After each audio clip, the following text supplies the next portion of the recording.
this new character to me, we'll call her not Zia, has no. Wait, that doesn't what? sound good. No. Let's not do that. That's not my best name.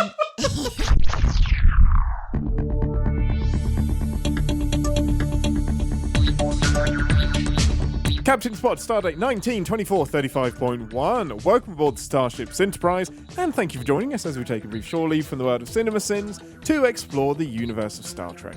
I'm your Captain Ian Whittington, and with me as always, I told her to take time off, and she threatened to delete my program. It's Ambassador Deneé. I think I would just take time off. I knew that was going to be your response, because now I get to tell people that, yeah, I offered her time off, and she wouldn't take it. But you would 100% take that time off. Yeah, if there was no ramifications for me taking time off, I wouldn't be angry. I would be disappointed. I would still do it. Yeah, that's not a you. ramification. Your disappointment is your own stuff. That has nothing to do with me. That's fair. Speaking of ramifications, so this week we're doing Take Me Out to the Holosuite, and I made the bold claim that this would be a good introductory episode to get people into Deep Space Nine. Yes. I was lambasted by several emailers saying, "Are you fucking high? What are you talking about?" No. And they pointed out some specific reasons why this is a terrible introductory episode to Deep Space Nine. So I'm glad it's not your introduction. It's not, because my first introduction was also a terrible introduction. Was also terrible, yep. Because that was the episode. This is great, because if we have anybody who's starting to listen to Captain's Pod and hasn't heard this episode, this is one that this is an all-timer. Yeah, and I don't know from the fans' perspective what our all-time episodes are. I mean, for me, for me, it's one that I firmly remember, and I feel like that should mean something. Yeah, because we watched Deep Space Nine looking for Pach-Mach in all the wrong places, so that I could watch more of Worf. Yes, but it turns out he married a bitch. Didn't. She's horrible in that episode. I mean, just like such disrespect. She thinks so highly of herself. She shits all over like the traditions. And I'm watching this episode like, okay, I'm just going to talk about how I feel. And I remember when I shared my very strong feelings about Jadzia, who I remember her name because I don't like her. This is the person that does not remember. Yeah. Period. Like, Worf is one of my favorite characters. So when you show me this person who, like, great, yeah, she's a strong female, but she's also it was just a really hard episode for me to watch, going, man, this is not who I would expect Worf to like want to be with. What is it about her that, anyways, she's bitey. Blah blah blah. We're live on the show. I say my thoughts and feelings about Jadzia, and I just remember the chat. It was I think it's my all-time favorite live chat moment. They all just went, "Oh no. Oh no," and then like a couple of people were like, "No, Jadzia is the best." But what I love is the backlash wasn't against you; it was Ian. You dick! What have you done? 100%. You've ruined any opportunity of her loving Jadzia, who is a great character. I'm the one that's just shitting on the show and this character that they love, and they're blaming you. It was fantastic. Absolutely fair. But the part was, oh no, Deneé. I think maybe, I can't remember who said it. I'm pretty sure it was Slab. Actually, it was all of them. But it was like, you don't know what you've just done. Kind of like almost concern for me that in releasing this episode, I was going to become the focal point of fan hate. Yeah, because the live show is a small percentage of our overall listenership. So I think those in the live show were like, oh no, the people that download this at home, are they going to be mad at Deneé? But we didn't have a single email. They were all aimed at me saying, you did this to Deneé. That was an all-timer episode. So then my next introduction to any of the Deep Space Nine characters was on our time travel series, where it was like the Tribble episode. Trials and Tribulations. Yeah.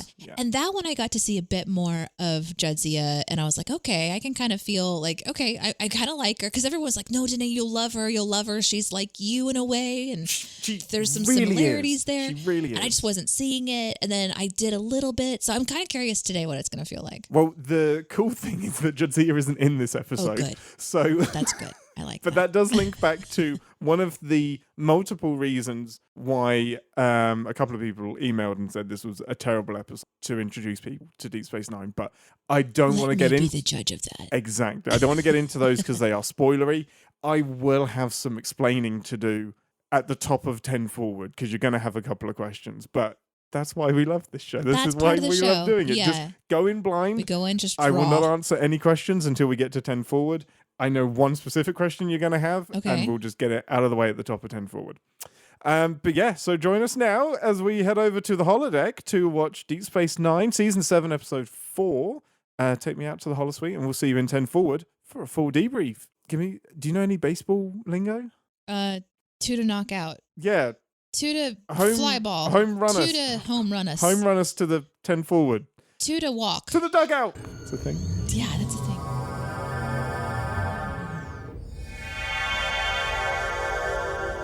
Welcome to 10 Forward, the part of the show where we grab something from the replicator and share our immediate thoughts and feelings on the episode we just watched together. Most important question first. What is your thing of choice from the replicator, Ambassador? I want drunky gum, please. The Scotch gum. I don't know if I want scotch. You don't want scotch. But I think like I want a grasshopper martini gum.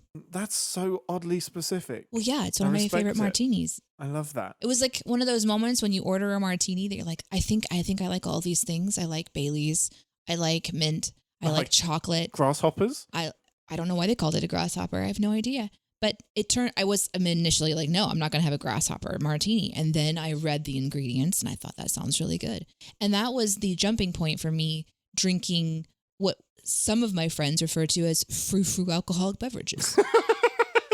Because it has a lot of fancy stuff in it. It's a frou-frou. Yeah, it's like a frou-frou That's amazing. You want some frou-frou I'm sorry, gum. did you just say mint and chocolate? That shouldn't be. That's not frou-frou. Eddie, that is not what we're here to talk about. Stop it. Alcohol pod.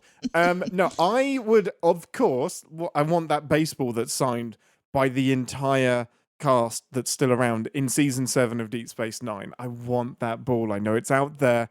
I know it's still probably in Milton Keynes somewhere.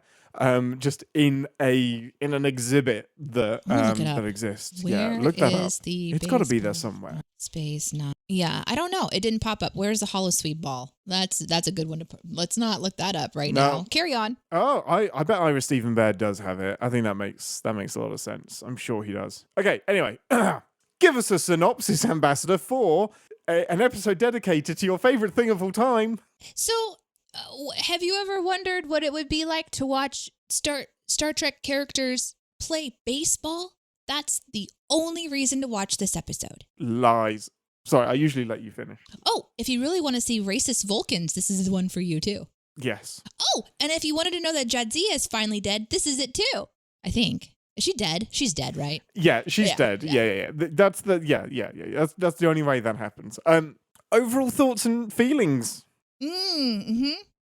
So this was a hard one for me because I don't enjoy watching sports in real life. I don't like watching sports on TV shows. I don't usually enjoy like the buildup of the game and who is going to win and all that stuff is not something that I'm usually like really motivated by. Agreed. Same here. So I look for other things to sort of enjoy. And it turns out that like Sisko is more of an asshole than Jadzia ever was.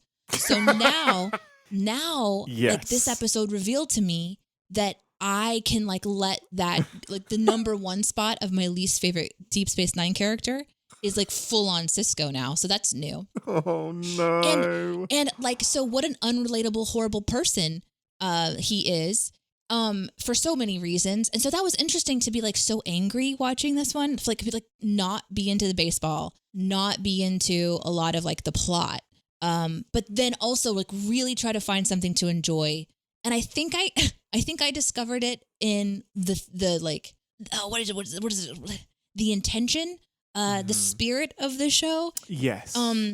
I was really reaching for that, going, this is so fun to watch these characters wear their uniforms on a field. And this is so interesting because, Worf is playing baseball. And I've always wanted to see what Worf looks like in a baseball. You haven't. You don't have to lie. And this is what I'm doing in my brain. I'm like, this is okay. This is okay. But there was a few moments that I really did enjoy that certainly are like character related. This is the Rudy episode of Star Trek. Rudy? Yeah, there's Rudy. It's a movie. Okay, Rudy the movie. Yeah. Is it about baseball? No. Anyway, yeah. What about you? Okay. Yeah. I get it. In this one specific instance, Sisko is a dick, and he's horrible, but the show does do a good job of explaining why and gives him some redemption at the end. So I think they do go very super duper hard on making him an ass in this episode and then roll it back to serve the story. The barrier to entry on this episode is high because I'm not a big baseball person either. I'm not a baseball person at all, but I really, really love this episode. I think it's one of the funnier episodes of Deep Space Nine. And I really, really love the journey that the entire crew goes on through this sporting metaphor team building thing. And I think the end is super satisfying. There's a lot that I really, really, really love about this episode. But as soon as we sat down to watch it, you're like, oh, fuck, it's baseball. Do you know how much I hate baseball? And I was like, no, I don't actually.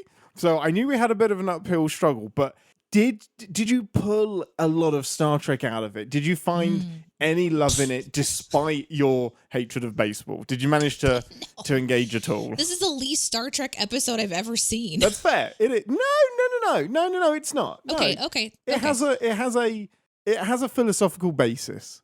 It does have a message in it, and that's very Star Trek. I think the message behind this is super Star Trek. Let me be specific. Message-wise, I'm not thinking about that. I'm talking about like being in the world of Star Trek. Oh, for real? Yeah, this is the absolutely. least Star Trek I've ever seen. There's like, you get to still see some of Deep Space Nine, and you get to see them like in these different sets.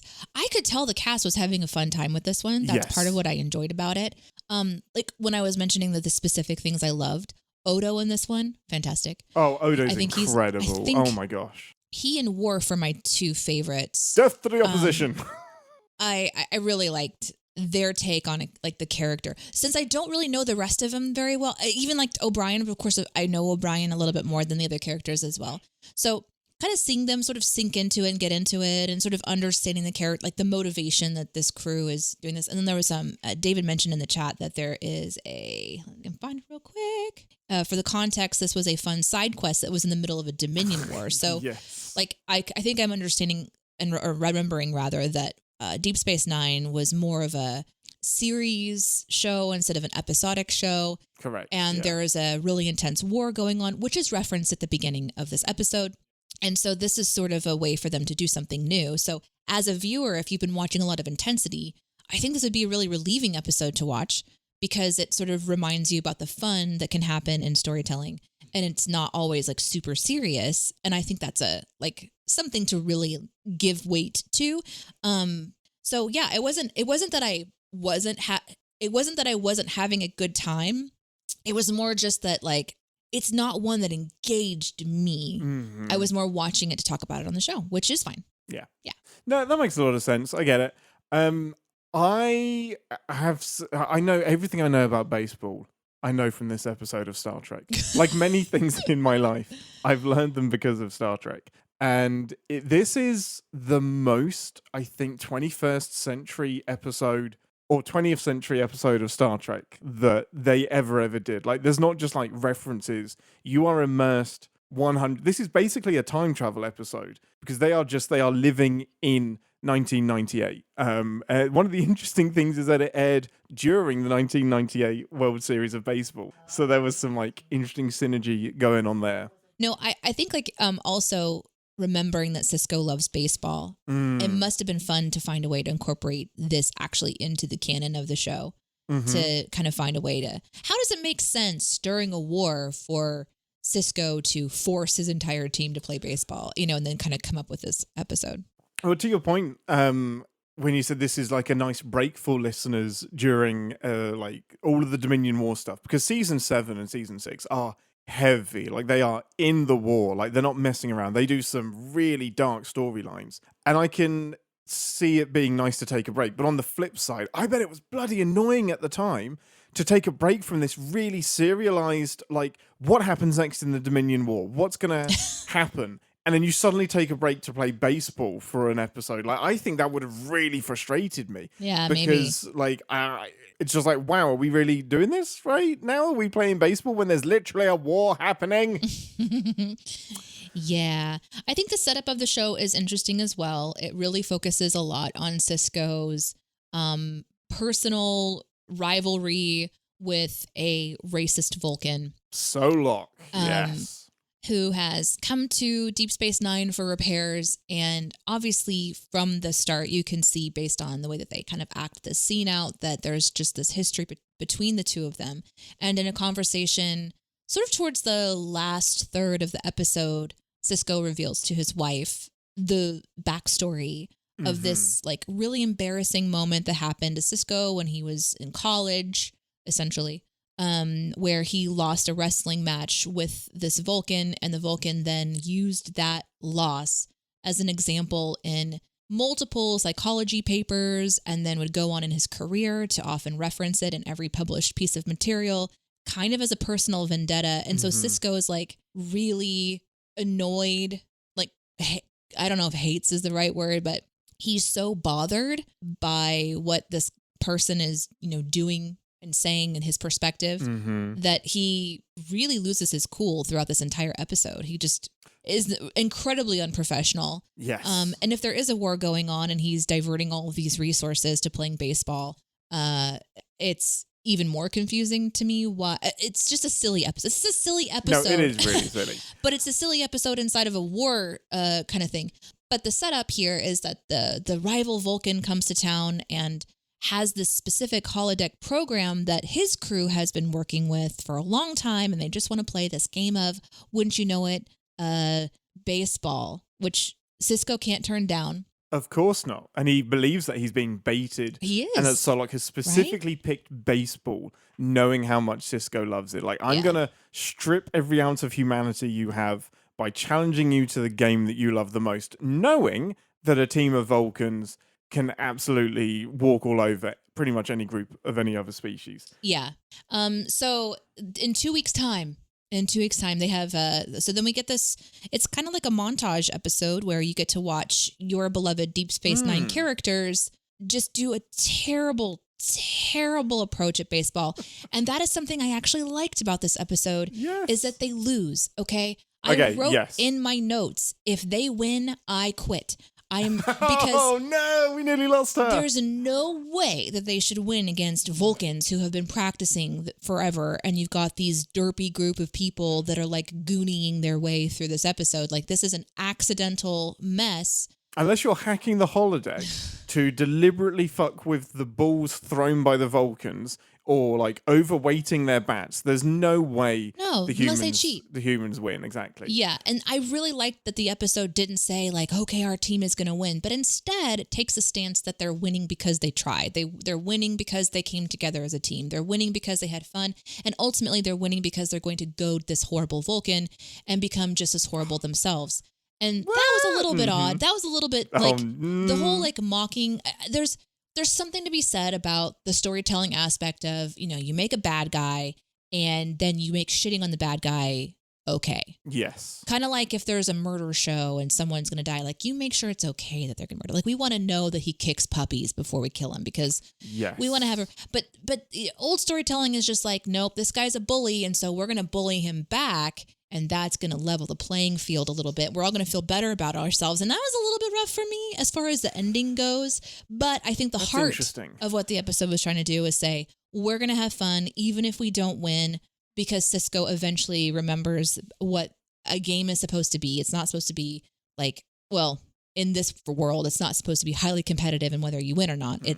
It's the memories you make along the way. Oh, of course. Well, let's roll back to the very, very beginning, because I really love the way this entire episode is written. I really, really do. Like, it can be seen as like a silly throwaway episode, but I think it's written very deliberately, and it is oozing to the point where Solok is on the edge of being an unbelievable Vulcan for me. But that opening exchange between him and Sisko, where Sisko baits him by saying it's been 10 years, and then he gives like exactly like 10 years, 10 months, whatever. I'm sure you've got it written down. 10 years, 2 months, and 5 days. And Sisko's just like, oh, I'm surprised you don't know the minutes. And Solok is like, well, I know that irritates humans. Like, there is like some deep deep-seated hatred in there. And before we know what that hatred is, you're like, did he kill someone? Like, did he steal something? Is there something like, is he a corrupt Starfleet captain?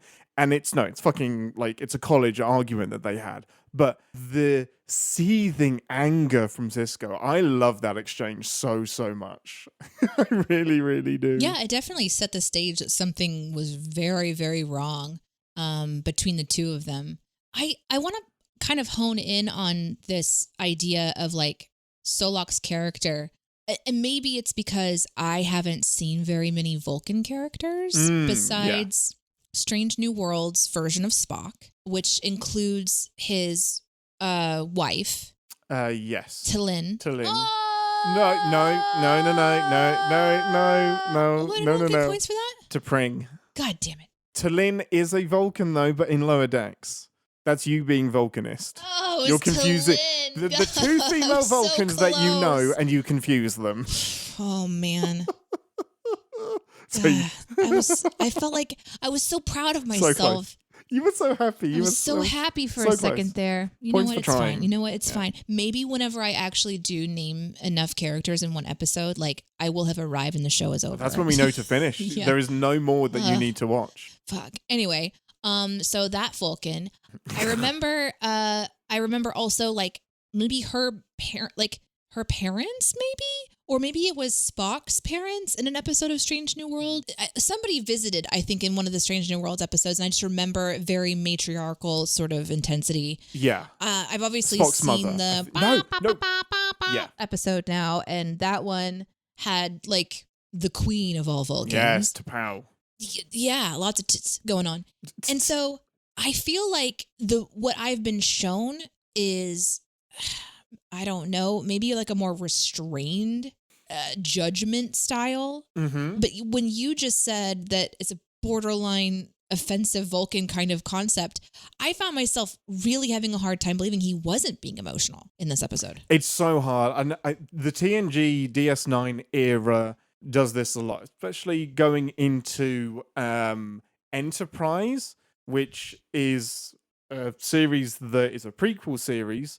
So it's like at the dawn of Starfleet and the very beginning where the Vulcans are like helping Starfleet and helping humans get into the galaxy. That era of Star Trek pushes and pushes what I'm comfortable with a Vulcan being, which sounds so like kind of prudish, but in my head, I'm like, Vulcans, if they follow logic that much and they're that kind of like intellectual and advanced, then how are they not beyond being this racist and this judgmental? No, yeah. And these episodes push it really hard for me. But the chat is reminding me, and I appreciate it. Thanks for Sean and Flashlight and Wandering JCD. We see all your guys' comments, and it's really appreciated because I need to remember that Vulcans are not.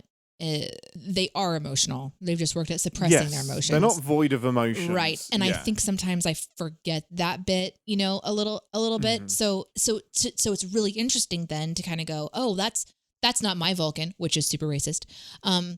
And then also add to that, no, this is an example of what a Vulcan can become and can be. Yes. When the emotion is maybe turned acidic and it's vile and it's sort of like almost. This person believes that their version of an emotionless, logical approach includes these variables. And that's an interesting concept as well, because we do have a very sour Solok. So, and I think as a general rule, that's fine. I get it. Like, I get that, like, some Vulcans will have as much variety as humans. Like, you're going to have arrogant Vulcans, you're going to have shy and meek Vulcans. Yeah. And I end up being okay with it as of course, the person who gets to make a judgment on this. Yes. So I'm okay. We who judge Star Trek. Exactly. I'm all right with Solok in this episode because he really is an extreme. Like, he has made it his life's work specifically to prove that Vulcans are superior.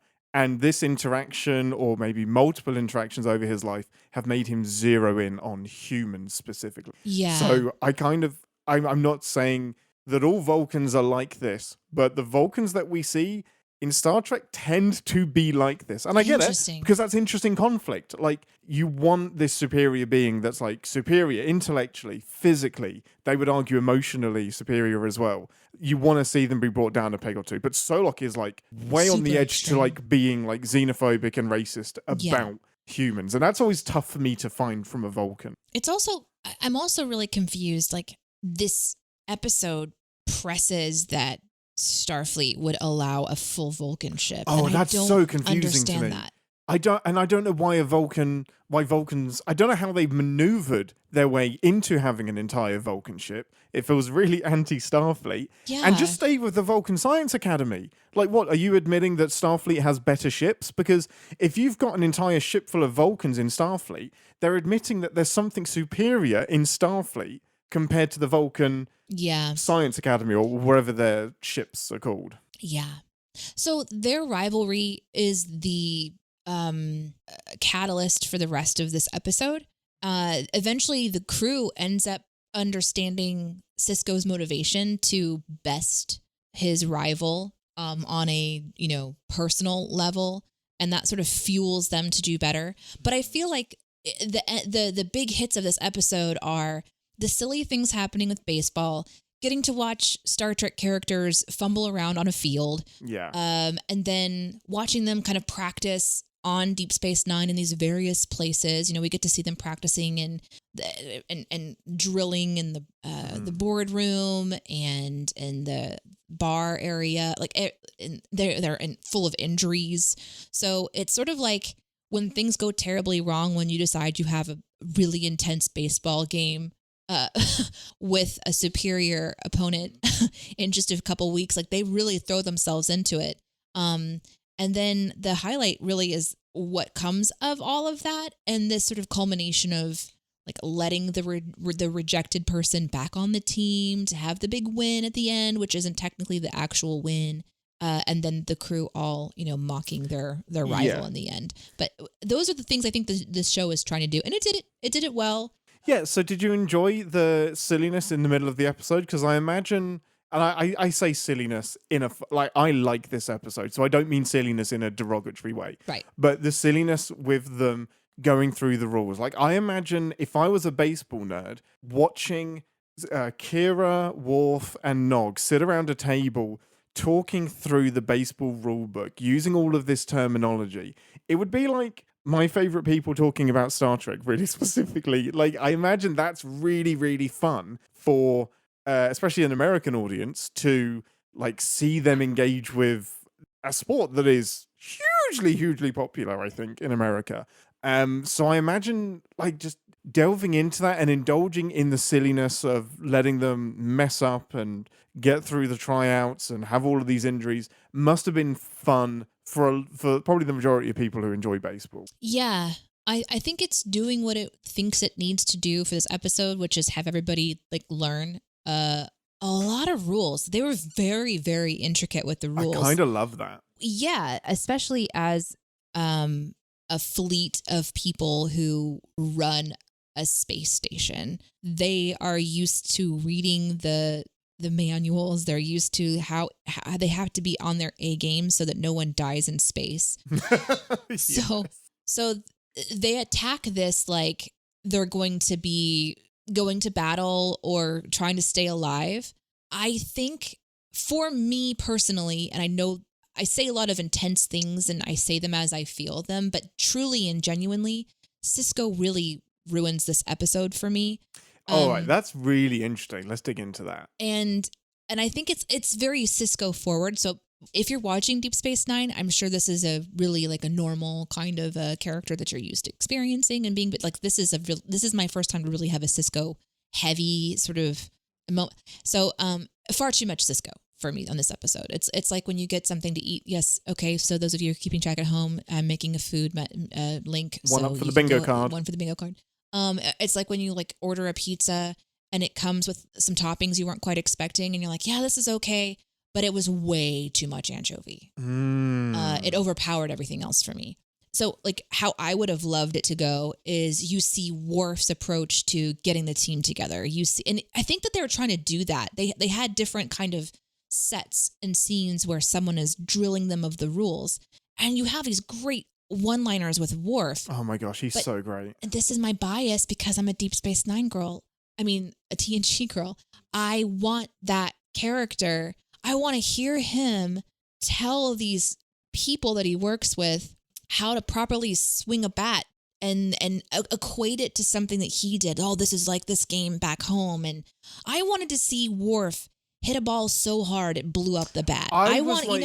It's been a while since I've seen this episode, and I couldn't remember if Worf ends up hitting the ball. I thought that's what they were building up to. And I was dying for him to, like, you know when the pigeon gets hit by the batter? Yes. And you go, yeah. I wanted Worf to do that, or to shatter the baseball bat because he's a Klingon. Yeah. So yeah, I get that desire. So there was just like but you do have the Doctor approaching by fixing all of the injuries. That's a really unique approach. So I think it works for me. It was fun to watch them tackle this game because I do not relate to a love of baseball.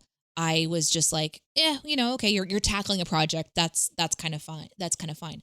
But the intensity and the vitriol and the old anger, the bitterness, and just the nastiness of Sisko really changes the temperature of this episode for me. I completely get it. And it highlights, the reason I think this episode works so well is that it highlights exactly what I hate about sports and also what I completely understand people love about sports.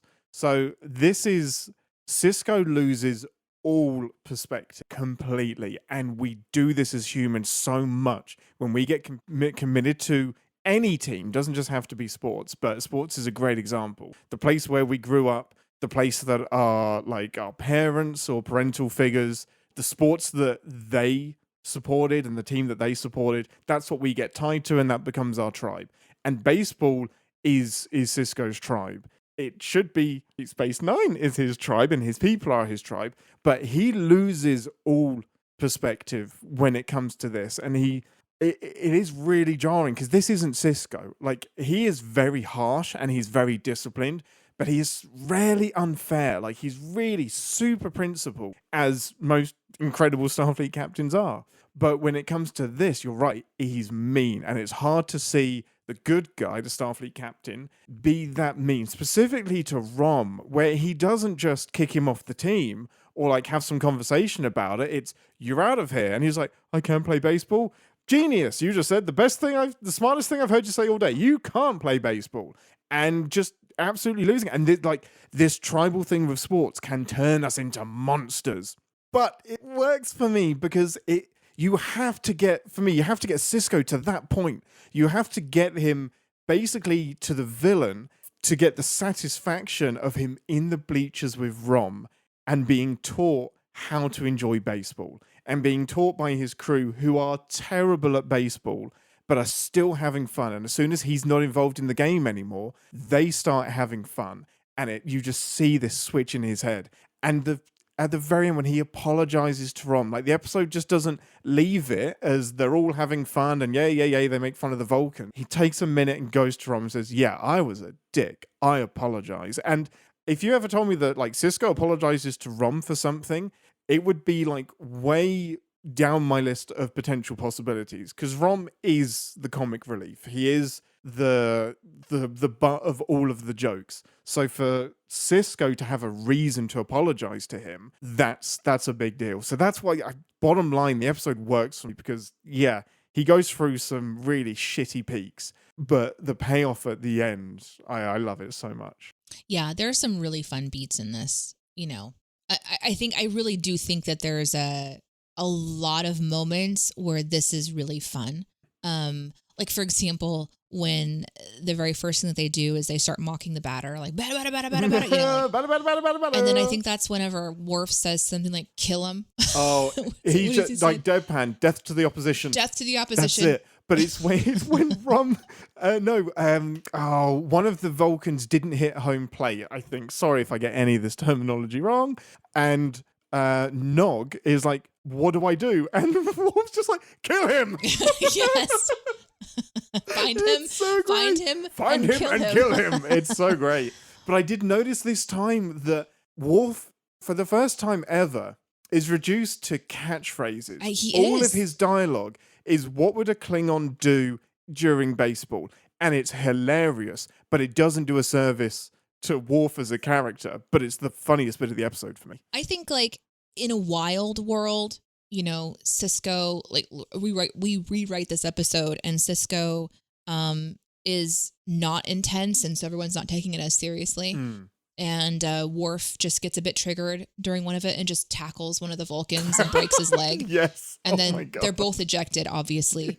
And then, you know, Rom has to come back in or something like that, you know. Yeah. But I agree with you to go back to what your point was about kind of Sisko's evolution in this episode. And I'm glad that you can kind of see how the peaks and the valleys of the emotional charge really like lend to his character or lend to this particular episode.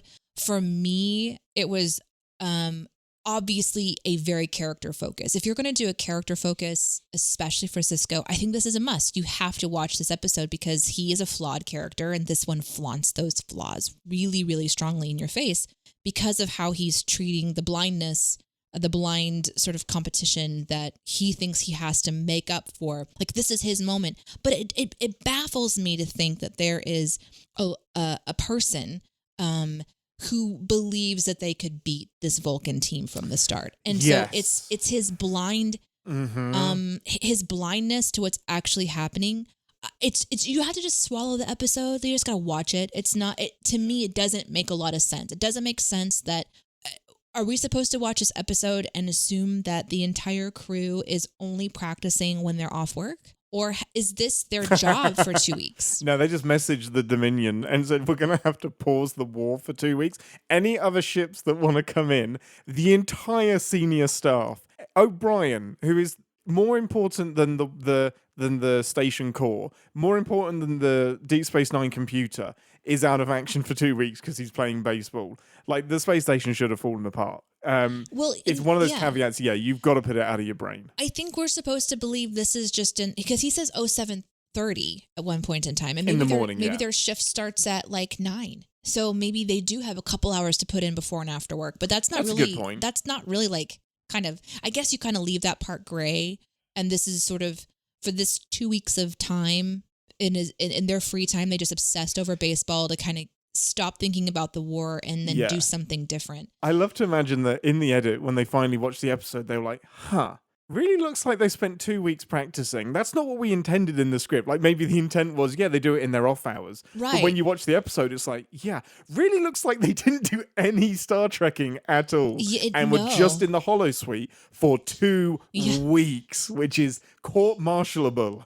Just like one moment of them actually doing their jobs. Yeah, would have helped. When the boss turns around, they like throw a ball across the room just to practice. That would have been kind of funny.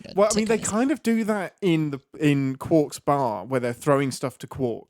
But they're running a bar. Yeah, they're running a bar. And there's no like O'Brien with like baseball elbow trying to like tap away at a computer. Man, I wish this Elcar's keypad wasn't like at a right angle for my elbows. Yeah.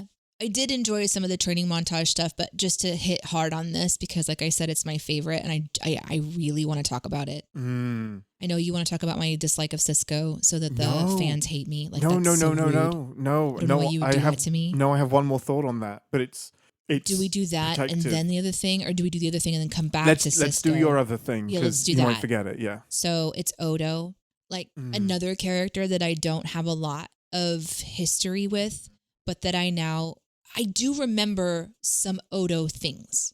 I remember that Odo has a bucket. He does. I remember that I think I've seen an episode where he died, right? Like skipping ahead in the timeline. Or he was really, really dry. Yes. You are remembering. He was like scaly or like he was having a rough time. Correct. And I remember like feeling for this character that has no facial expression, which is such a testament to the actor, you know, and like the emotion that they're able to convey with body language and the music and camera angles and all of that stuff. So I do like my words I pull for Odo are like loyalty, command. He's someone who's in charge, respected, and then like mysterious. He's a very mysterious individual. but also like very traditional. I have this like memory of him doing things very like by the book, or anyway, those are the things I'm remembering about Odo. He is lawful neutral. Yeah. 100%. So when Sisko comes to him for the job of being the umpire, yeah, I was really excited because I knew right away that the show was giving this important moment to a character that really would respect it. It wasn't an attempt to usurp their terrible abilities by letting someone from their team, like... Can you imagine having a shapeshifter on your team? Absolutely should have been on the team. Ridiculous. It's wild that the Vulcans didn't say, well, you can't have someone from your own group as the umpire, but maybe they just knew. Anyway, so there's a moment when the Vulcan? Solok? Nope. It's a woman. Colonel Kira. Yeah. See? I did it. You got it. Uh-huh. I got there. And she's like walking by the door and he's practicing how to, and I loved that so much. Safe! Like he was really getting into it. Oh, I love it. And that was really fun for me. Yeah. But then to see him during the baseball game, there's something really powerful that happens sometimes. You just like subconsciously don't even realize it's happening, but like, which I guess is the definition of subconscious. In a moment when this baseball game could just go into utter chaos, to have one character that you can ground into and trust is such a valuable anchor for storytelling. And they did such a great job of setting up Odo as that anchor where I trust Odo. And even when he faults our own team, our guys, I'm okay with that. And that was such a... You took the point away from us as if you were out there yourself. Oh my God, that was good. I could do angry Sisko. Sisko told him to get back in a bucket or something. Like, what an asshole. Oh my God. That is the worst line in all of Star Trek. What were you looking at? What were you doing? Regenerating? That's the most brutal. And I know whoever wrote that was chuckling to themselves when they wrote that. But that is a brutal thing to say. It was so bad. That is harshness. So... And that again shows Sisko is just off the rails. But when Odo is making the calls and he's doing the things, and then it shifts at some point, they've established that he is a lawful, believable, like foundational part of the show. We're comfortable with that as the viewer. And then it shows his willingness to still be that, but also allow the team to do what needs to be done. Like he gets to enjoy when Solok. He sends Solok off as well. And he takes a bit more joy in sending it. It's like, exactly. So good. Yeah. Odo is, I think, the strongest part of the episode for me. It's the bit that like you said, I ground into. I love the Sisko stuff. I really, really do. But Odo is so satisfying. Yeah. And the reason he's such a great pick, and you've hinted on this without realizing, maybe it's buried in your subconscious somewhere, but Odo's such a good pick because the space station, Deep Space Nine, was built and run by the Cardassians. And Odo was in charge of security when the Cardassians were running it. So he reported to the Cardassians. He saw the shit that was happening to the Bajorans, but he was just like, they're in charge, so I listen to them. These are the laws. Whether you're Cardassian or Bajoran, you obey the laws and you're great. And then he stayed when Bajor and Starfleet took over the space station because he's neutral. So he is used to playing that role of, you give me a set of rules and I don't care who the boss is. I'm not here to make value judgment. I'm here to make sure that the law and the rules are executed perfectly. And so he's the perfect choice for this. And I buy it. I buy it more than Riker having to prosecute Data for not being human and to prove that he's a machine. I buy this more than I buy Riker doing a convincing argument. Yeah.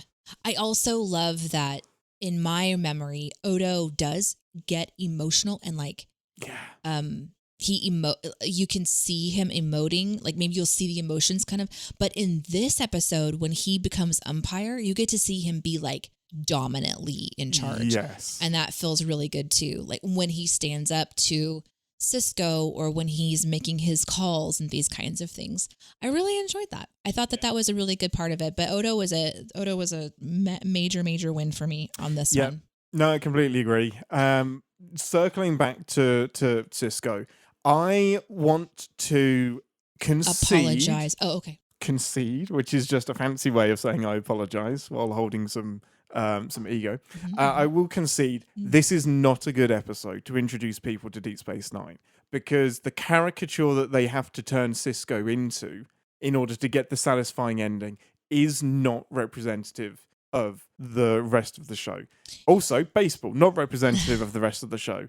Also, the rest of the cast being absolute, just physically inadequate in almost every way. Not representative of the rest of the show.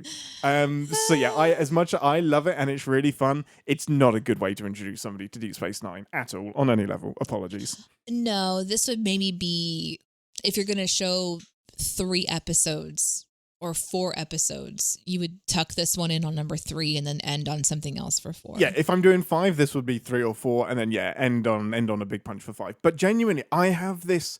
I am struggling so much because some of the greatest episodes of Star Trek are in Deep Space Nine, and they've been in your emails for your personal favorite Trek. But I don't want to cover them until Deneé has more background and more, because the reason those episodes hit really hard, I honestly believe it's with the added context of who these people are. In the Pale Moonlight specifically, you don't really appreciate Garak, and you don't really know how dire the Dominion War is. You are not going to appreciate the stakes in the Pale Moonlight. So yeah, it's really challenging to pick out these episodes of Deep Space Nine for us to watch. I would challenge you to just do it, because if it's written well, even if it's your first time watching the show, it should have enough clues to like give you enough that you understand at least a little. Like maybe you don't understand everything, but we can never really approach this show in a completist fashion because then we would never watch anything. Yeah, we're not going to go Season 1, Episode 1, Deep Space Nine, continue. And it's not, there are lots of podcasts out there that do that, and they're great. It's not the format that we're going for. So we will end up watching those episodes, and I will just go into them just being like, the writing has got to just hold up on its own. Yep. Yeah. I'm okay with that. And I think that's a good thing to kind of talk about here. And I also want to say, like, I do push the buttons.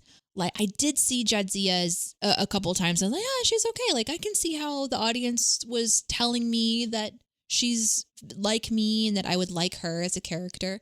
And I'm open to seeing more of her. And I also understand that the show has decided in this episode to show me the parts of Sisko that we are supposed to not like. Like, it's going to push our buttons. It's going to press us outside of our comfort zone. It's an interesting first thing to see. But I guess I can understand that his pride has given him this big old Achilles heel for this person that represents a bullying, and not even just the normal kind of bullying that we would experience in our school, but the kind of bullying where a Vulcan has ascended to greatness and continues to use you as an example of failure. And so, yeah, I can understand why he would be annoyed. I just don't understand how he would think that he would win this game. I think it's the number one sin of the episode. Well, that's not true, but I completely agree with you. The really difficult buy-in I have is the fight that Sisko is choosing to pick. And Cassidy spells it out. She's like, why did you pick a fight with a Vulcan? You know they've got 3 times your strength. And the answer is he was drunk. But the problem is he was young and he was drunk. He's now a captain, not drunk, other than on ego, and he's still... Solok didn't hide anything. This is a program he wrote to team build with his crew of Vulcans. So even if they're on a level playing field, they have the advantage because they've been practicing. I don't know how Sisko thought through plucky courage and determination they were ever going to do it. And to the episode's credit, they get obliterated. They get destroyed. But it is hard to not go to Sisko and be like, are you okay? Like, what was your plan here to win? Because it wasn't happening. Yeah. This episode also tells me that this character loves to hear himself talk. I will absolutely fight you on that because I love to hear him talk as well. I will listen to Sisko read, and Avery Brooks, he will read the phone book in reverse alphabetical order, and I will listen. Boy, his voice is incredible. But yes. He talks a lot. He does. And He likes to kind of like, it seems like he's the guy that has to, rally the crew and give them the inspirational like speech. He's the captain? I just don't remember that happening with Picard. So Picard does the one-on-one speeches. Yeah, he doesn't really do the team building. He does the one-on-one character moments that give a lesson. And then he gets his big voice on when he's confronting somebody on the view screen or he's confronting an enemy. Yes. So I really enjoyed how he was Sisko's approach to the very first conversation with Saki Vulcan. Yes. Because he had this line and it was something like, "You're welcome to go to a Vulcan space station, however many light years away, if you'd like to." Yeah. And so it was kind of like you can do that, or you can do what we have here.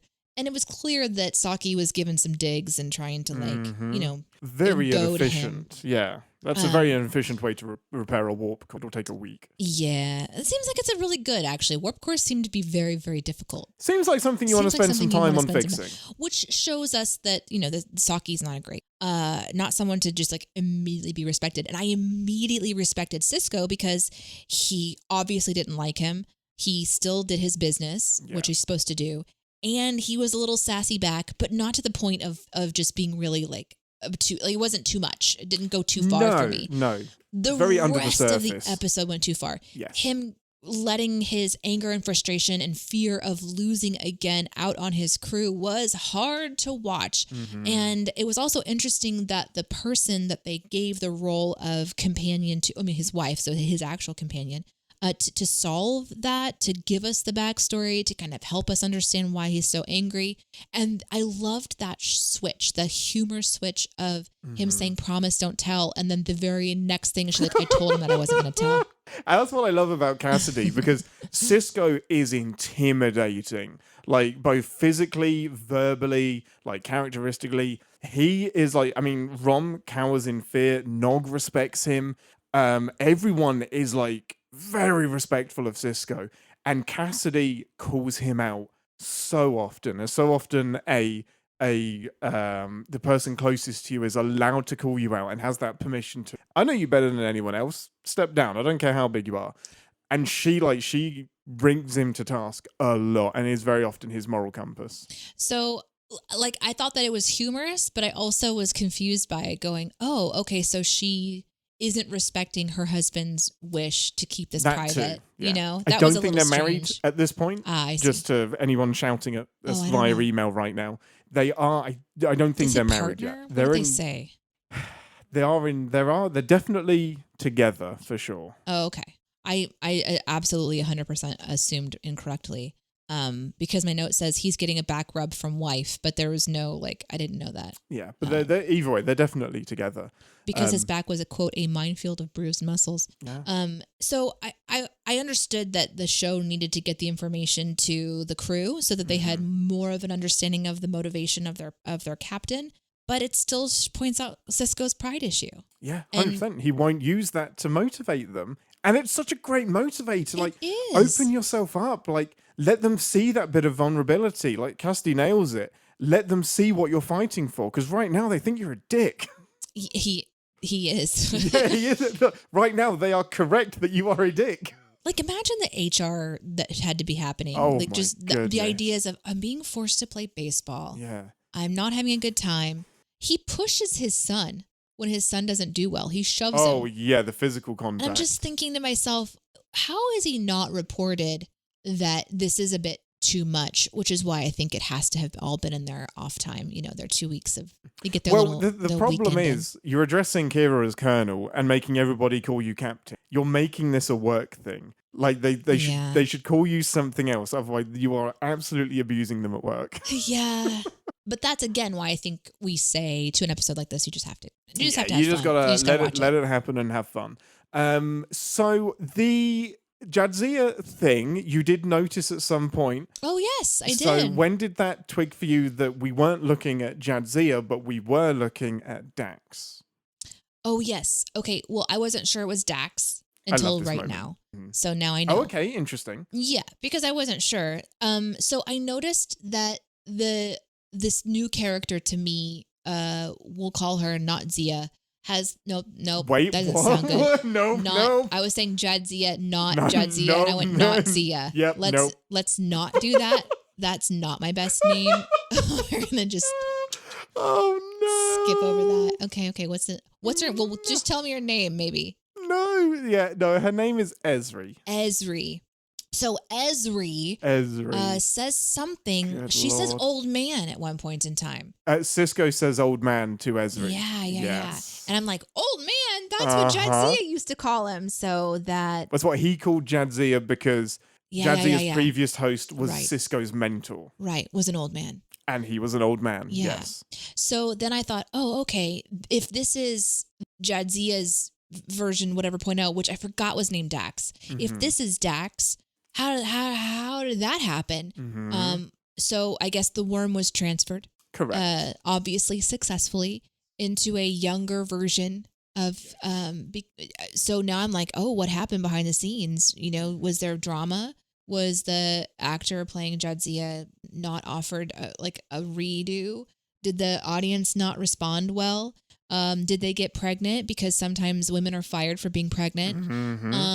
What was, this is interesting. Like what happened in that way? Is it a sore spot? So my brain goes, and that's not what we're here. We don't need to get into the tea of it all. We want to get into the tea tonight. I want to spill the tea with you. But it's interesting because they have this way to carry forward this character. Yes. Who is, as I'm watching it now, every single time I see Ezri for the rest of the show, I'm wondering if that is Dax, not remembering the name Dax. Yes. But I'm like, okay, how does Worf feel about that? How does I mean, they obviously aren't talking to each other at all. She seems to be very young and vibrantly energized, which is great. Oh, energized. That's funny. So she was sort of a central character in a lot of the scenes for the youthful joy energy kind of vibe. So I immediately hate her, of course, but no, she seemed really interesting. Did she do the backflip to catch the ball? That is one. Did you get the setup and payoff on that? So it's a blink and you miss it line, and I've only picked it up on this watch through. But when they're doing the practice and they're all injured, Ezri says one of my hosts, Emily, was an Olympic gymnast or whatever. So why am I struggling when I used to be a gymnast and my body can't remember, my legs can't remember this? And then at the end of the game, she does a gymnast move. She does a backflip off of the thing because some muscle memory has kicked in and she's able to do it. That's right. I've only noticed that on this run. I love doing this show because I'm actively watching and sinning. So that is a great payoff that they don't really highlight too much. No, I kind of missed that a bit, but also I wasn't aware because they don't do the thing at the beginning of the show where they go through the little Rolodex and they're like, don't forget that this person used to be all these 50,000 people. Right. Well, the interesting thing about Ezri is that, yes, Jadzia does die at the end of season 6. So just died. Just died. This is Ezri, this actor, has one season as Dax. Because, yes, there was behind the scenes drama and Jadzia left the show quite unhappily. And it took a long time before they would come back to the table in any form and talk. And so if you haven't seen the documentary What We Leave Behind, which is the Deep Space Nine documentary, there is an incredible interview where they all get together and air it out. And you guys hurt me. You didn't stick up for me. I left the show miserable. And also talking about Ezri, who had to come in and replace the person who'd been playing Dax for 6 years and how it felt for her to join for one season. It's incredible behind the scenes stuff that happened that, yes, is for another podcast, I think. Ooh, boy. Yeah. Well, I'm just assuming, let me make an assumption here. Was it anything to do with her being just a woman and being talked to inappropriately? Yep, there was definitely a big element of that. There's definitely some sexism that came into play, if all accounts are to be believed, which I think there are. And it was a very unfortunate departure that could have been avoided, honestly. Well, could have been. Good for her for leaving. Good for, she stuck to her guns. She she left, and I can't imagine how hard it has that to be must hard. have been. Well, especially when you feel a responsibility to deliver a character for an audience. You know, I think about this sometimes when I'll watch Critical Role, for example.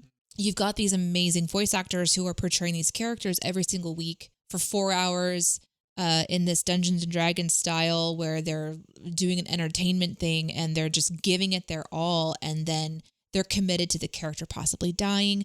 But at some point that has to come to an end. They can't just keep being that character. They have to have something, and either the Dungeon Master is going to end their campaign and then they're going to say goodbye. But there's just this sadness as an audience when you're like, oh, that was my favorite character, and I don't get to see them anymore. Like I cried a couple of times knowing that different various shows were going to end when I was really liking a specific character.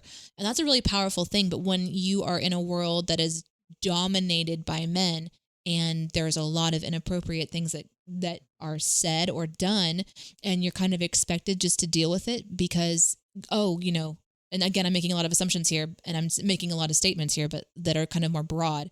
But like, you're lucky to have this job, so just take it. Oh, Jesus, yeah. Even all the way down to the things that I've experienced as a woman in like the working world. Thankfully, not my job now. I have an amazing team that I work with, all male team that I work with. It's incredible. But like, it's just wild that you have to have such a strong sense of self to kind of go, I'm going to leave this character behind. And then the show has to find a way to go, okay, fuck, what do we do now? And honestly, Deep Space Nine got fucking lucky that Ezri is as good as she is. Like, I've completely forgotten the name of the actor. For Ezri?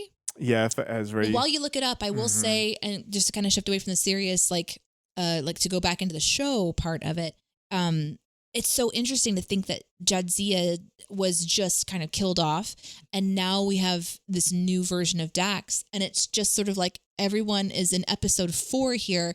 I would have never known that they had any kind of like relationship.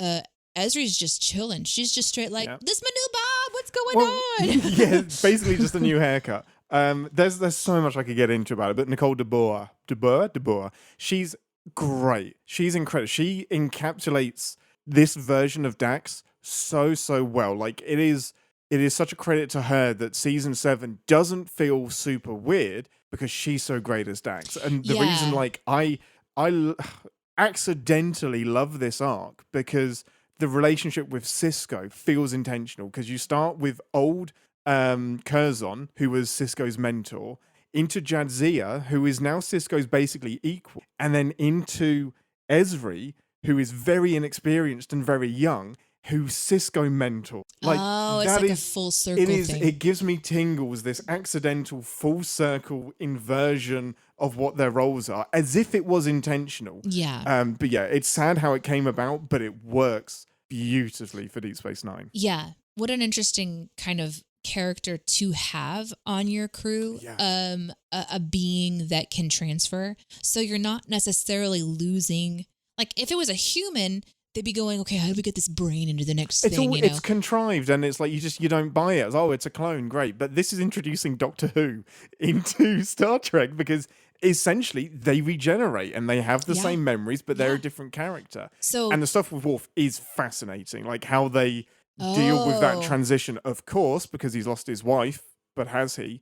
Is so interesting. Well, I'm glad that they explore that, because that would be a really interesting part of being a Daxian. Yes. Yeah. We'll leave it with that. Yep. What are the wormies called? Trill. That's it. The Trill. Yeah. So, which I still think is one of the most fascinating sci-fi creatures that Star Trek has. Completely agree. I think Tribbles is number 1, though. It's Tribbles and then Trill. It's really the T's. The TR, the TRIs. Yeah. And the Talins. And the Talins of the world. So, yeah, I guess the final moment of the episode I wanted to just circle back to, because it didn't work for you. I may be a bad human because I loved it. So and it is just this intrinsic, seeing the big bad get taken down. And yeah, they gang up on him. But the way he walks into it and the stuff they call out, I really love, because the way so often we're like, man, that sounded emotional. Like that sounded really, really heated. Yes. And they're calling it out because there's like, I hear it. I hear some irritation, and calling out a Vulcan for being emotional. That's just a way to tick them off. Yeah, it was and like he calls everyone humans as well, and they call him out. A hint of anger, a touch of jealousy. Let me see my note. A bitterness. Is he always this emotional? No, it's so mean. Is he always this emotional? And then he says something about this human game of taunting, and then they say all the intelligence and still doesn't know what a human is. Did I leave my spots at home today? Mm-hmm. And I love that. You are trying to manufacture a triumph where none exists. And Sisko's like, yep, it's exactly what we're doing. This is our version of triumphant, and they hate that. He toasts to it. It's the only way they can win. It is the only victory they can have. And to write yourself into that, for me, was extremely satisfying. Because I don't like sports episodes. I don't like underdog stories. Because I'm always waiting, like, well, you can find some contrived way to let them win, or you do the shocking thing and they lose. And neither really is satisfying for me. This ending is super satisfying because they get destroyed, but they find a genuine victory that is so much more important than the Vulcans winning. I think that it is a wonderful win, but that the ultimate win would be Sisko printing something that reflects the baseball game as an example of humans triumph. And then he publishes that. Yes! And then that becomes like he needs to publish it so that it comes full circle. And here's the video record of Solok being confronted and how emotional he got. And that's how he ends every single paper he writes. Yeah, that's perfect. Anything else before we go and do some pips? No, I think I appreciate the conversation. Deep Space Nine is an untapped part of our Captain's Pod world. And so it's really fun because, and I know not everyone obviously who listens can join the live chat, but it's really interesting to be a part of the community that has so much experience with Deep Space Nine, and will like bring up references during the show and kind of like give more context. So I really appreciate everyone who listens to the show who kind of understands, again, our format is just to jump in and talk about it as it happens. I love it. I love it so much. And I always feel a guilt that we're not, I personally am not representing DS9, which is, it's up there. It's like my second or third favorite Trek. Strange New Worlds now just is getting up there. And I love Deep Space Nine so much. And there's so much to respect about it. A couple of things I wanted to mention. We have the Christopher Pike Medal for Valor. Yes, we do. Pre-Strange New Worlds, the movies that introduced us to Christopher Pike. This is a deep callback. This could have so easily been the Captain Kirk Medal for Honor, but they chose Christopher Pike, and that has aged like a fine wine today. Yeah, I liked that. Yeah, especially watching Strange New Worlds and be like, oh. It's so good. Rom, this is great. Thank you to Flyboy for sending this in. The actor that plays Rom, Max Odenchik, or I cannot say his last name, Rom, he was a semi-pro baseball player.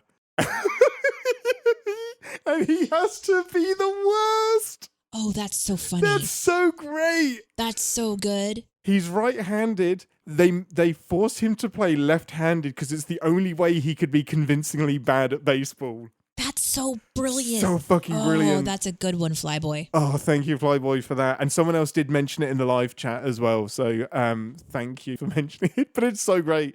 He's a semi-pro baseballer, and he has to just be bottom of the list. Just incredible. One final thing. This is great. I love this so much.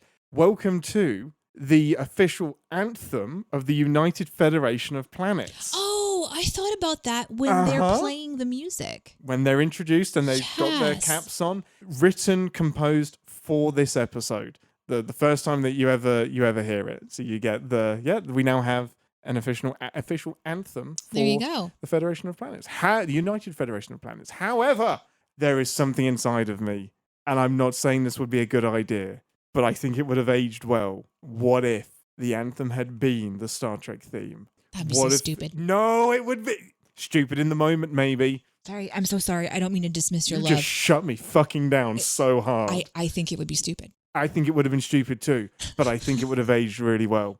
No,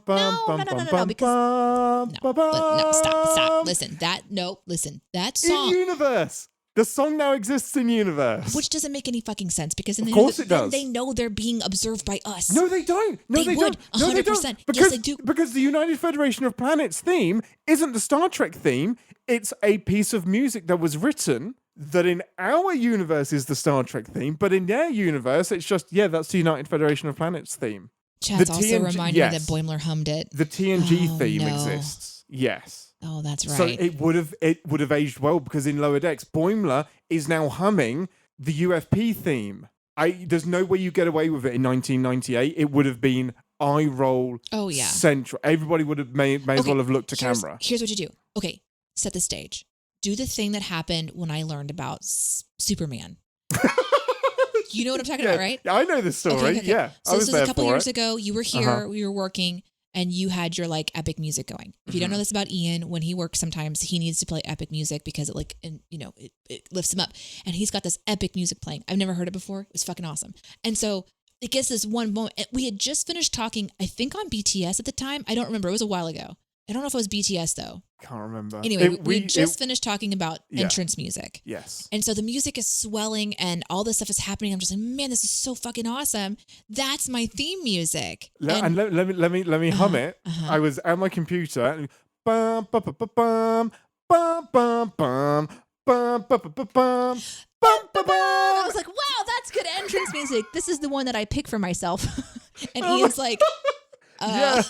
So you're going to pick that for yourself. Yeah, I'm not surprised. Do you want to know what it is? And I was like, oh, it is already something? It's already a thing? Yeah, it's Superman's entrance music. Amazing. Incredible. Well, similarly, when you listen to the theme for some of the Star Trek stuff, it's like the person who wrote it, the orchestral genius. Yes.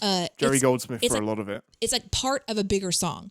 Correct. And I did not know that. Yeah, like I just hear this part of the song. 90 seconds of an entire 8-minute thing. So go with me here. Okay. What if there's a way to tie that song in with the song that you want to be part of the world and it's just an extended version? So we're only hearing a little clip. Maybe it is the same song. Yeah. Okay, I'm in. Like the happy. Yeah, you following me? Yeah, that's how you tie it in. It is. You only get the national anthem. You just get a little bit. Okay, with that. Pips. Wait, Pips. How many Pips, Ambassador? Yeah, I'm going to give it 4 pips. I think it does everything a show needs to do. Just because I don't like baseball and I think Sisko's a dick doesn't mean that I'm going to I can't fault the show for that. No, yeah, absolutely fair. There's so many things to enjoy about this episode, especially if you love Deep Space Nine. They do such a good job, I feel, of developing the story, even from their outfits not they're in their like Starfleet uniforms, then they're in mismatching uniforms, and then they come together at the end with their own uniforms. There's there's lots of ways that they do really good storytelling in this. With even though they suck and they're terrible at it, they do a good job of showing what team is like. They have these different characters. We get to see all these different sets. We get to have like this interesting kind of moment, and I can't fault the episode for doing that. I think they did a good job of representing baseball. Justin is a huge baseball fan.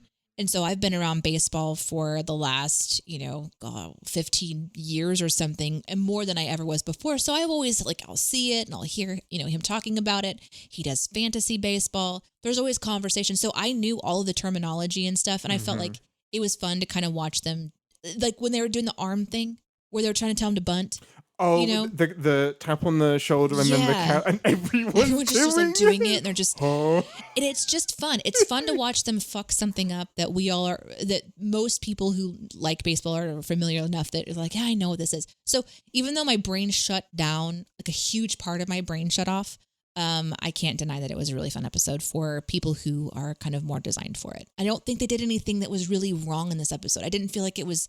I don't think they did anything that would make it be less than 4 for me. I can't think of anything that was like, man, this was really, really messed up. They even didn't say you have to do this during your job, because we can still assume that it was on the off hours. Yeah, we can make that leap, which I'd never thought of before. You can make that leap. This is why I love doing the show with you.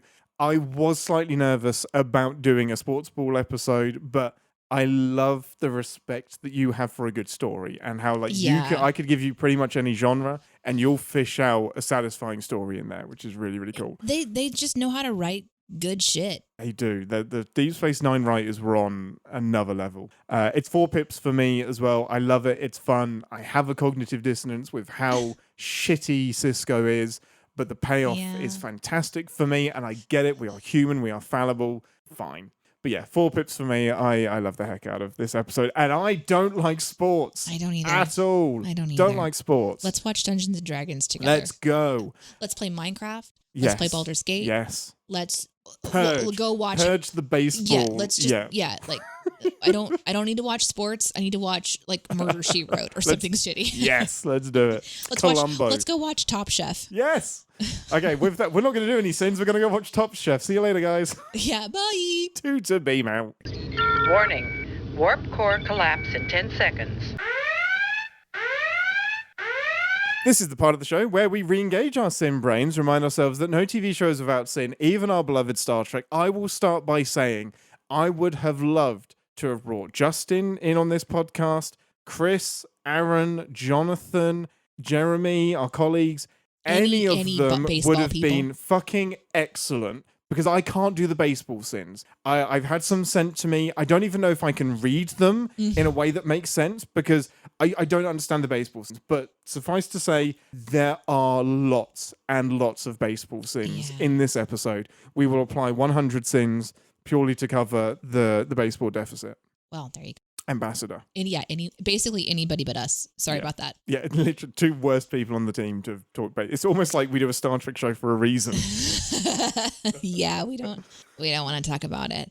I really didn't have a lot of sins this episode because I feel like our conversation sometimes will answer them or the show will answer them. So like, for example, I think one of the sins is like the Vulcans having a full Starfleet, like a Starfleet ship dedicated to Vulcans doesn't seem right to me, but no, that's a quick one on so many levels.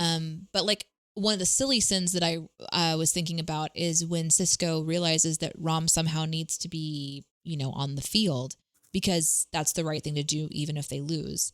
Yes, or correct. knowing that they're going to lose, they've already lost. Exactly. Yeah.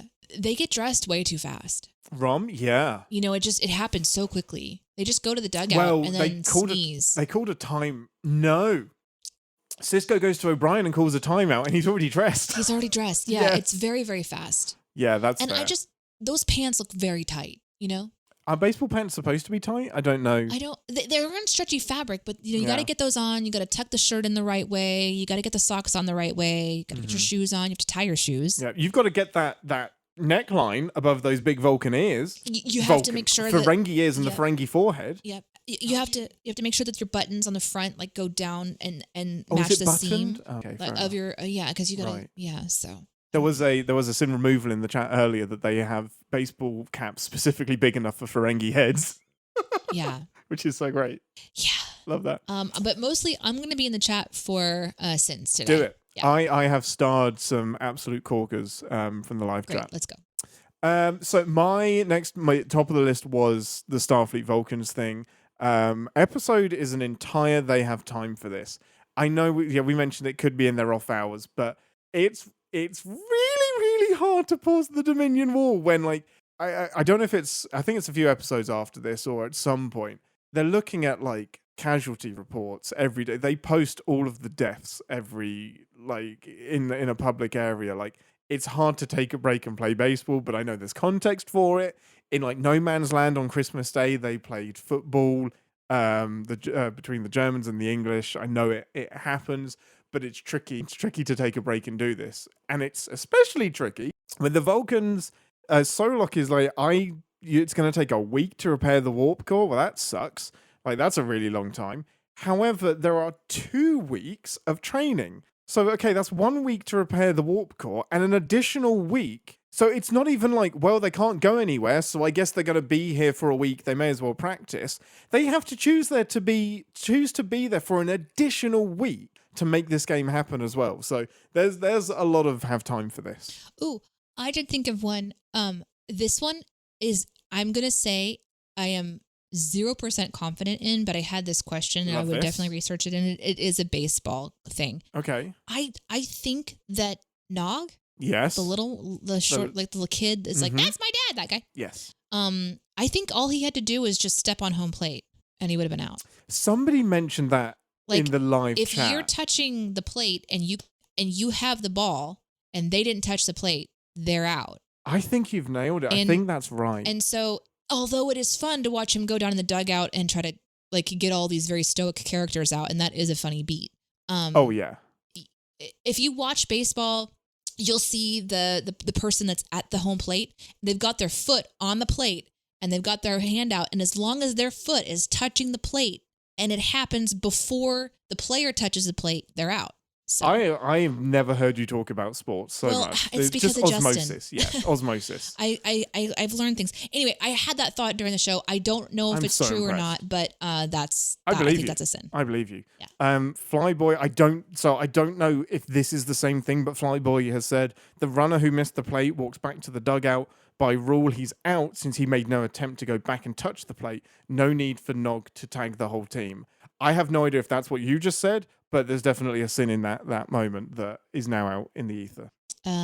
Chat's saying, nope. It would have been a forced out if all the bases were loaded, only a runner on third. I don't know if that's... Listen to the baseball people.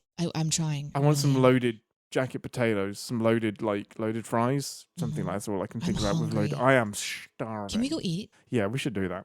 I want a burger, but Aaron won't take me to get a burger because it's too far away. Shit, stay focused. Sorry, let's go.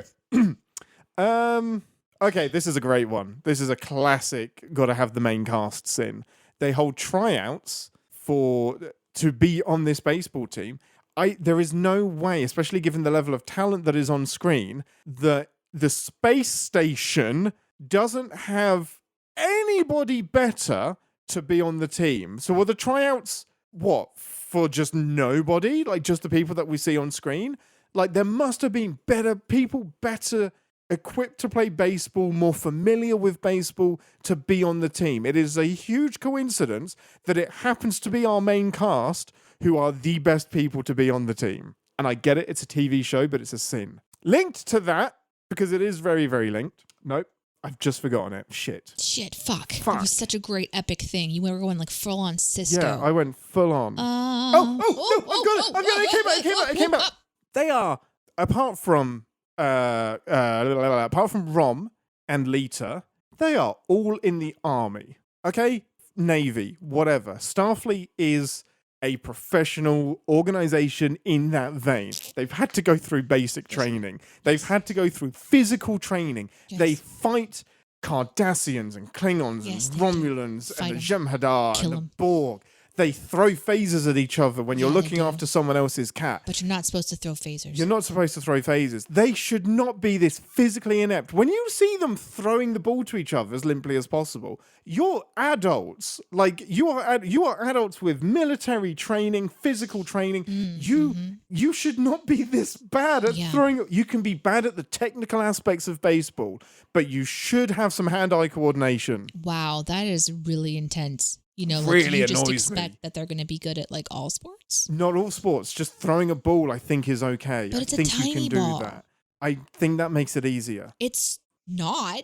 I think they should be. I just think they should be better. I don't know.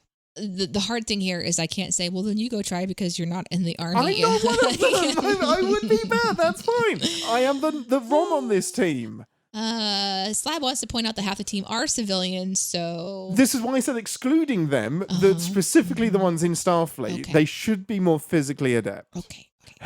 Okay, I'm going to steal one from chat. Let's go into chat. From David Sin, considering what a condescending asshole Solok, what's his name, is, Sisko shows great restraint by agreeing to play baseball against his crew and not just punching him in the face. Amazing. That's fair. It's absolutely fair. Here's one from Flyboy. Sisko manipulating an entire merchant fleet schedule just to get his wife in the game. Isn't there a war going on? Completely true. Yeah, completely. I mean, I'm amazed that Cassidy puts up 0 fight. Do you know how precious it is when you're both working to find time off with a loved one? And she's just like, I mean, that's love. Like, marry that woman, But I also think that she should be fighting him for some time off. This is a war. Sin from Crazy. Slab. No way this game is 10-0 in the 9th. It should have been a run ruled after the 5th. I love that. I don't know what any of those. Just make some shit up. It makes me sound great when I say it. Make some things up and I'll read it because it absolutely. I believe Don't you. say that. Yeah, I believe that that's a baseball thing. Just load up the points with the bats and shit. This is a sin sent in by Flyboy.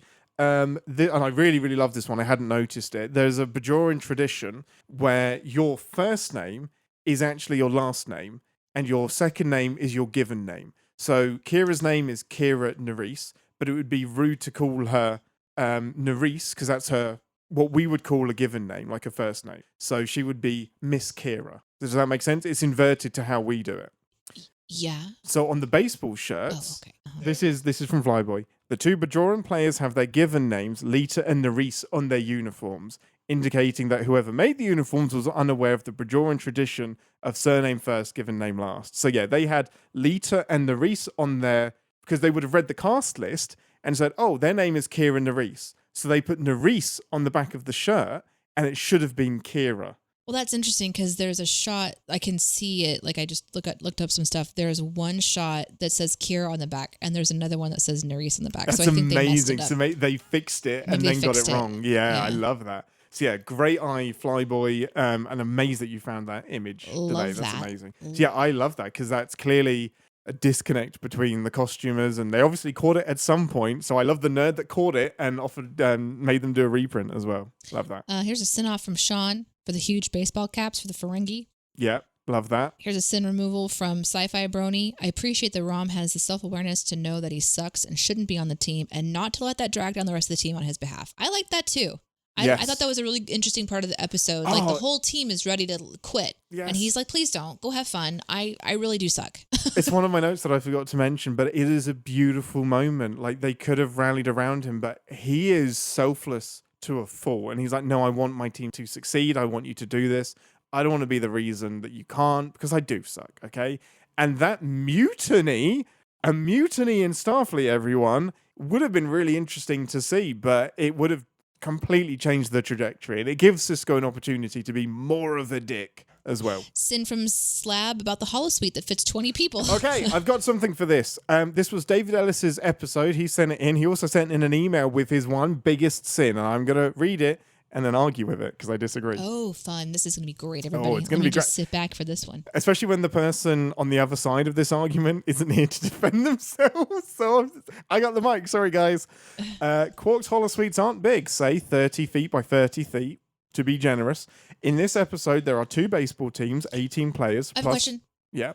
Is that on a ship or is because we're on a space station, right? Yeah, holosuites are bigger than holodecks. Gotcha. Okay, yes. okay. So I think they're being David's being generous, even acknowledging that it's a holosuite and not a holodeck. There's a lot of people in a small room, is what we're saying. There is no way they could be running into each other and whacking each other with balls and such, no matter how much holodeck trickery one can imagine.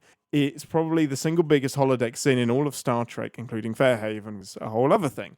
So I just want to point out that the person that you're about to battle is in chat. I love it. I knew he would be. Let's do it. I think the lead that we've buried there is holodeck trickery. The way I understand it, and we've had this debate so many times, and I love it so much. The ground beneath you is also moving, or either you're not moving and you're on those pads that detect your motion and then move the scenery around you. Also, if something is beyond the parameters of the holodeck, it is then projected to be further away. So you just imagine a green screen. You then don't see the physical person. You're seeing them projected through trickery to be further and further away. And I think because everything is based on light, I think there's a way to do it. So I feel like you can, through projecting different things, have people be very, very spread apart and have lots of people in different locations and not see them all and not bumping into each other through moving the floor, rotating the walls, perhaps, and projecting light trickery. I think it's possible. Yeah. Like a treadmill. Yeah. Potentially. I get it, though. I get it. You're still in a physically limited location. Are you saying that even the ball and the bat were a holodeck? As soon as it hit, well, I think it would have to be with a holographic there's no ball. physical ball. So I could be like 2 feet from you, but in our imaginational world, we've run 20 feet apart, and I throw a ball to you, and even though we're only 2 feet away, we would both be seeing that we're actually 20 feet away in the imaginary world. And so you would catch the ball in this big old fashion and somehow not smack me in the face. Yeah, I think what happens is that in reality, you're 6 foot apart, but visually you're 30 foot apart. You throw the ball, it gets energized away, a projection replaces it to make it look further away, and then when it comes back into where it should be, it gets rematerialized where it should be in midair, and then you catch it. I like that Captain Rebel's like, this should be on Mythbusters. The more I'm talking about it, the less likely I think this is. I think this will be very difficult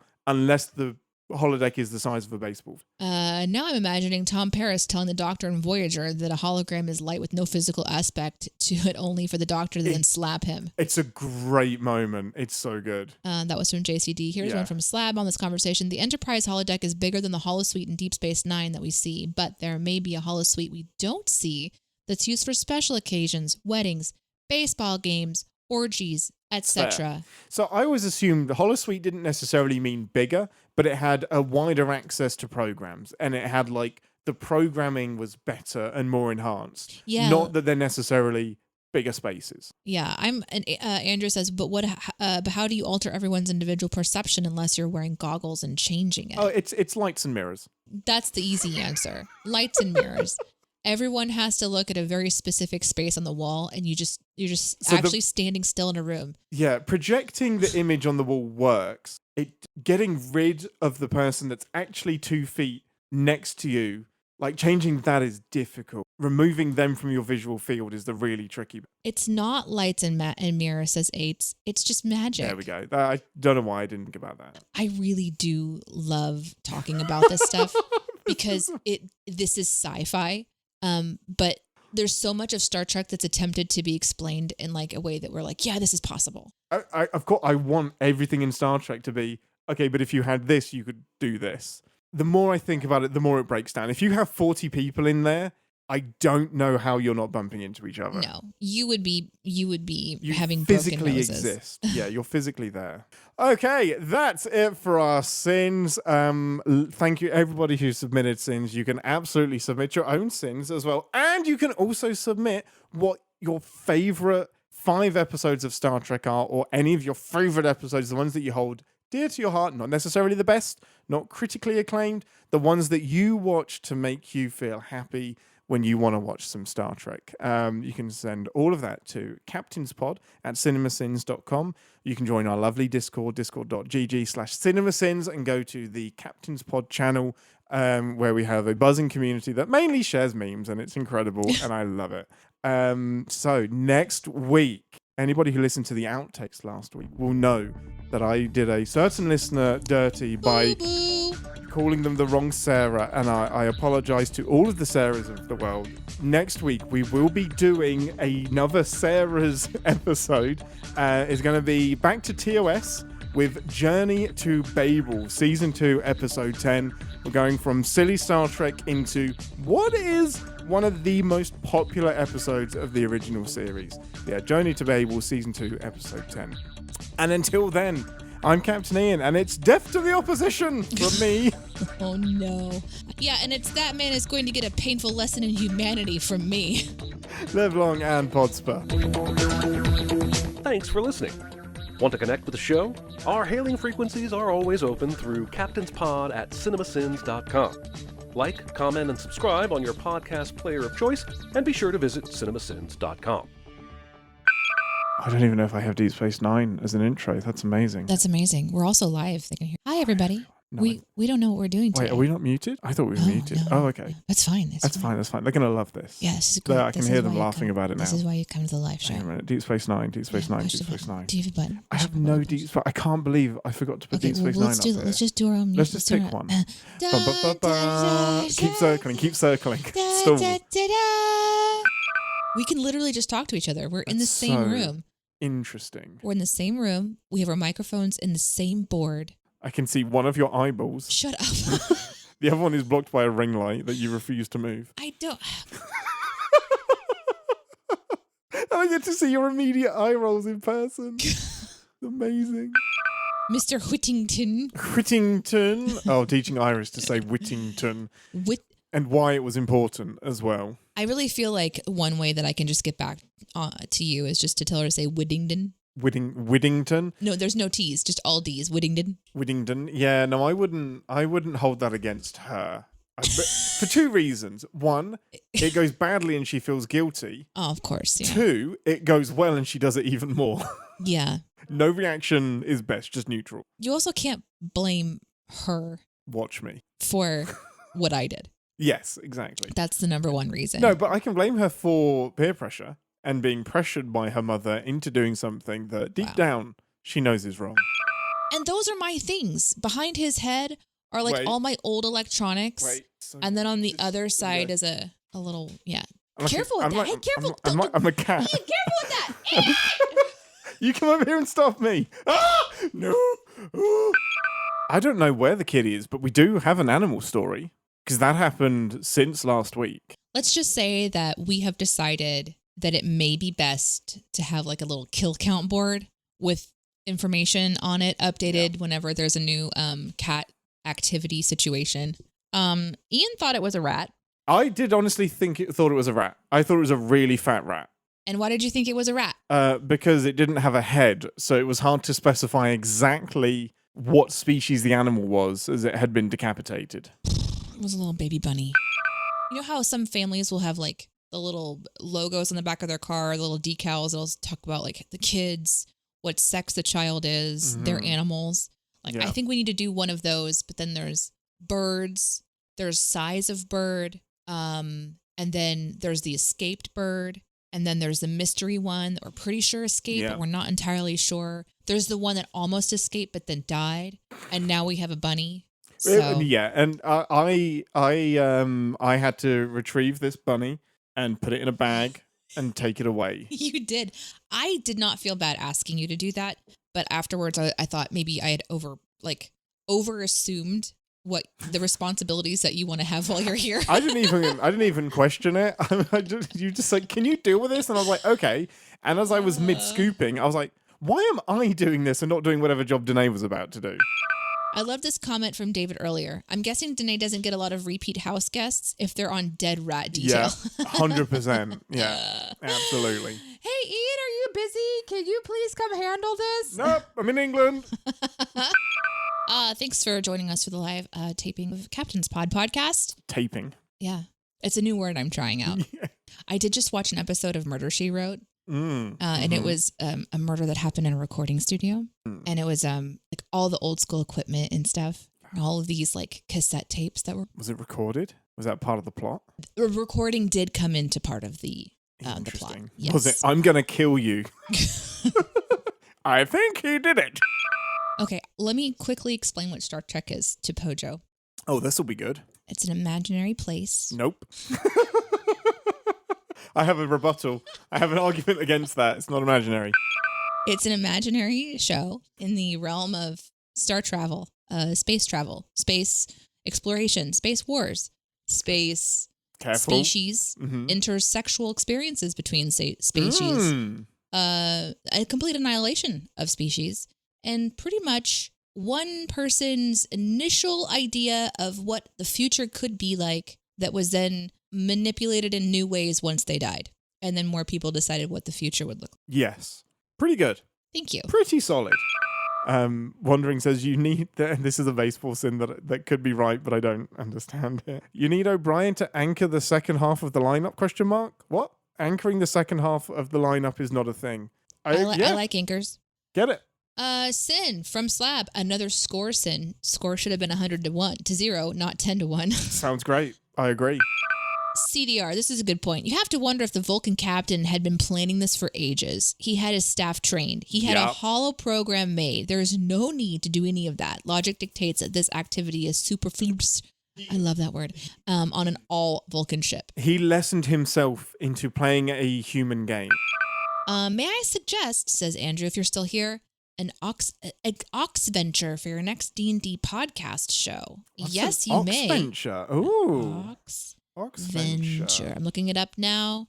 Oh, look at this crew of happy people. God, that's the kind of friends I want to have right there. Look at those guys. Yeah, that's what you want. Okay, let's see what it says. Oxventure, a British YouTube channel dedicated to the ongoing adventures of the Oxventures Guild, which has been spun off from Outside Box and Outside Extra, featuring their ongoing campaigns of Dungeons, Dragons, and Blades in the Dark, performed by this group of people. Love it.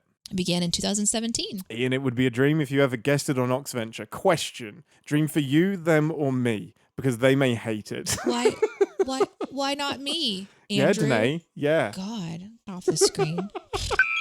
You want to go into the chat and see if there's any of those that you want to throw up on the screen? Ian, what is a balk? A bulk? A bulk. I don't know. Should I know what a bulk is? Yeah, it's a term. It's a baseball term.